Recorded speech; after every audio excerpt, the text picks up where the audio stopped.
Egypt एक ऐसा देश है जो अपने अंदर कई राज छुपाए हुए है। इजिप्ट की रहस्यमयी कहानियों के बारे में हम बचपन से सुनते आए हैं। इस देश में कई ताकतवर शासक आए। 69 बीसी में एक ऐसे रहस्यमय योद्धा का जन्म हुआ जिसकी चर्चा आज भी पूरे विश्व में होती है, जिसका नाम था क्लियोपैट्रा। आखिर उनके साथ क्या हुआ जो उन्हें आत्महत्या करने पर मजबूर कर दिया? आइए जानते हैं मिस्र की महान और रहस्यमय शासक क्लियोपैट्रा की पूरी कहानी। Welcome to the mysteries of the world.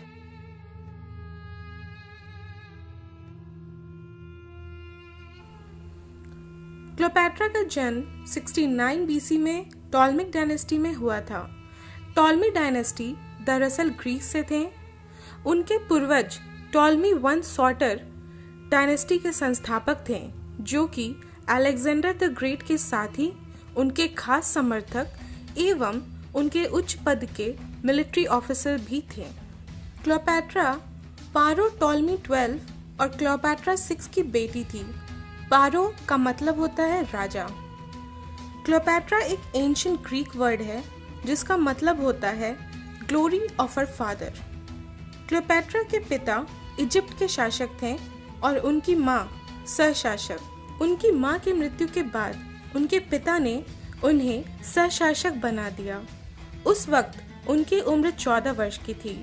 वो अपने पिता के नेतृत्व में 4 साल उनकी सहशासक रहीं। वही वो समय था जब क्लियोपैट्रा को प्रशिक्षण और साम्राज्य संभालने का तजुर्बा मिला। 18 साल की उम्र में उनके पिता की युद्ध करते हुए मृत्यु हो गई। उनके पिता के मृत्यु के बाद वो और उनके भाई टॉलमी 13 वहां के शासक बने। क्लियोपैट्रा ने अपने भाई टॉलमी 13 से शादी की। टॉलमी डायनेस्टी में ये प्रथा आम थी और उनके माता पिता भी आपस में भाई बहन थे।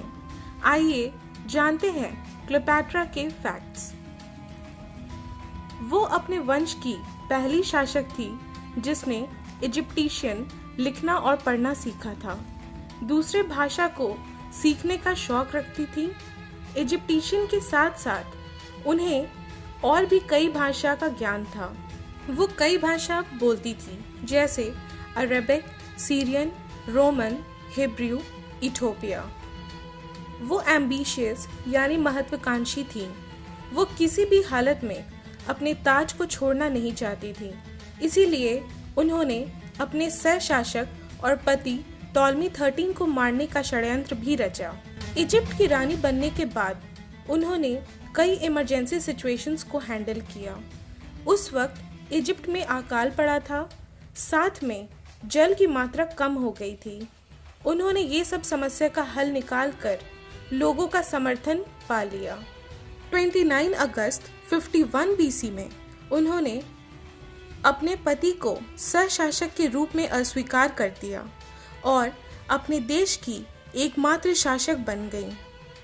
उनके दरबार में कई विद्वान लोग थे और वो उनकी कंपनी एंजॉय करती थी। उन्हें किसी भी चीज़ की बारीकी से खोज करना पसंद था, जिसकी वजह से एक ताकतवर शासक होने के साथ साथ उन्हें चीज़ों का ज्ञान भी था। उन्हें अपने ज्ञान के आधार पर एक किताब लिखी है जिसका नाम है जेनासिरियम लिब्री, जिसमें कई बीमारियों के उपचार के साथ साथ कॉस्मेटिक रेसिपीज हैं। कहा जाता है कि वो बहुत खूबसूरत थीं, लेकिन अपने ज्ञान और बुद्धिमत्ता के कारण वो एक आकर्षक व्यक्तित्व रखती थी। लेकिन हाल में ही उनके समय के कुछ सिक्के मिले हैं जिसमें क्लियोपैट्रा की छवि है। उन सिक्कों से ये पता चलता है कि क्लियोपैट्रा के मस्कुलिन स्ट्रक्चर्स और चौड़े नाक नक्श थे।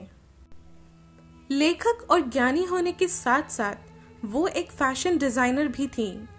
वो रोमन और इजिप्टिशियन के कपड़े को मिश्रित करके कर्मचारियों से कपड़े बनवाती थीं और वो सदैव ही देवियों जैसा ड्रेसअप करती थी।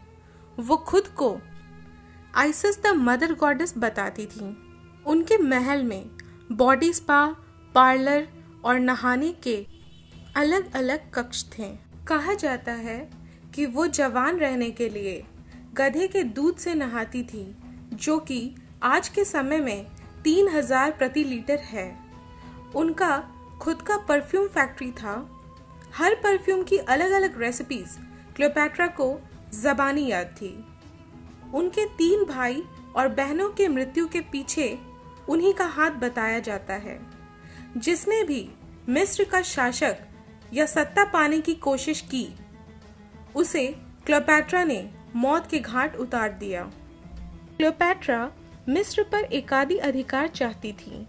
वो अपने पति को सशासक के रूप में नहीं देखना चाहती थी। जब टॉलमी 13 को उनके इरादे के बारे में पता चला, तो उन्होंने अपने बचपन के शिक्षक, शक्तिशाली सहयोगी और उनके संपत्ति के व्यवस्थापक पॉथिनियोस के नेतृत्व में क्लियोपैट्रा के साथ सिविल वॉर यानी गृह युद्ध छेड़ दिया। क्लियोपैट्रा ये जानती थी कि वो टॉलमी 13 से कभी नहीं जीत सकती, क्योंकि उनके साथ पॉथिनियोस हैं। इसीलिए वो अपने राज्य से भाग गई। लेकिन उन्होंने सत्ता पाने की उम्मीद नहीं छोड़ी। इसी दौरान उनकी मुलाकात रोम के शासक जूलियस सीजर से हुई।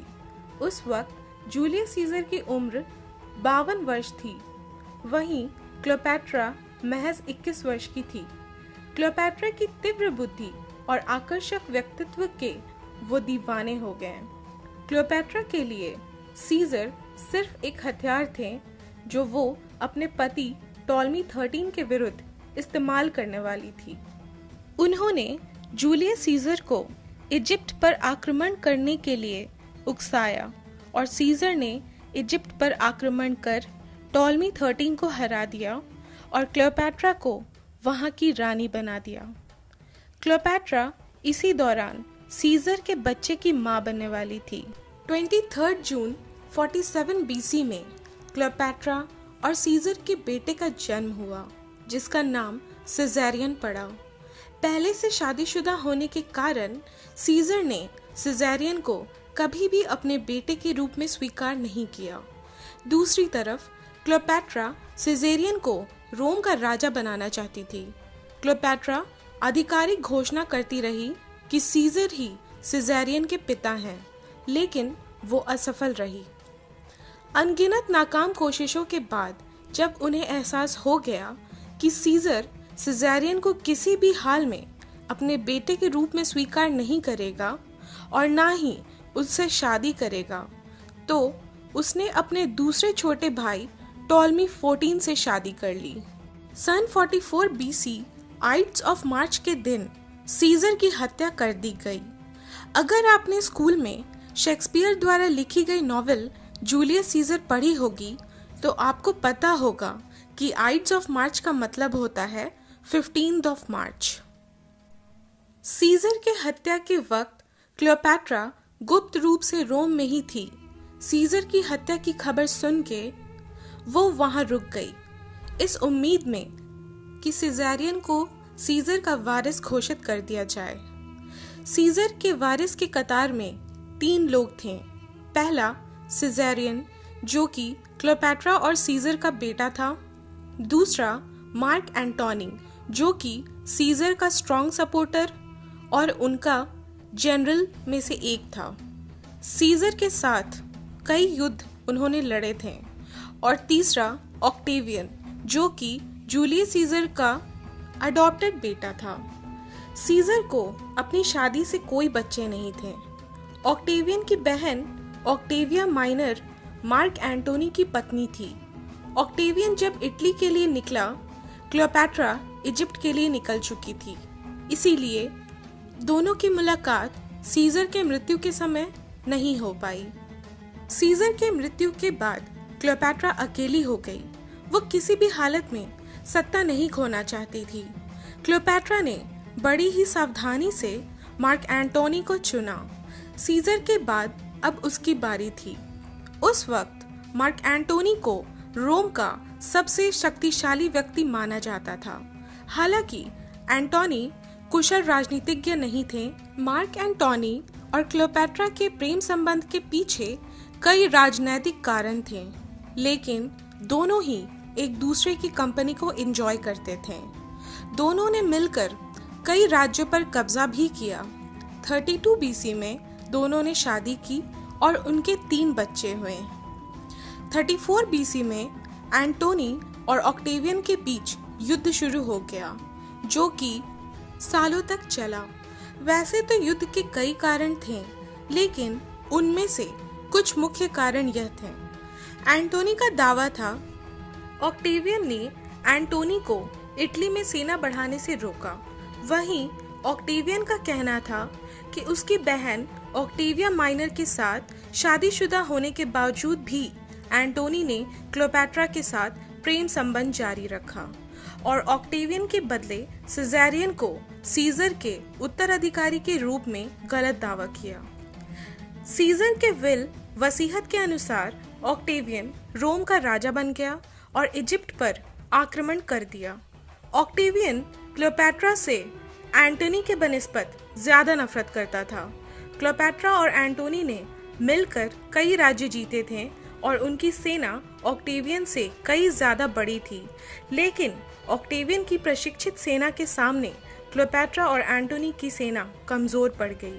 क्लियोपैट्रा समझ चुकी थी कि वो हार जाएगी, लेकिन अपने ताज को उसने किसी और के हवाले नहीं किया। क्लियोपैट्रा और एंटोनी वहां से भाग गए। क्लियोपैट्रा की मृत्यु के पीछे कई सारे तर्क हैं, लेकिन उनमें से सबसे बड़ा तर्क ये है कि उसने सुसाइड किया। कहा जाता है कि मृत्यु के वक्त Cleopatra ISIS the mother goddess जैसा तैयार हुई थी। तो दोस्तों, ये थी क्लियोपैट्रा की कहानी। आपको अगर ये वीडियो अच्छा लगा हो तो प्लीज़ इसे शेयर करें, लाइक करें और मेरे चैनल को ज़रूर से सब्सक्राइब करें। आपका दिन शुभ हो।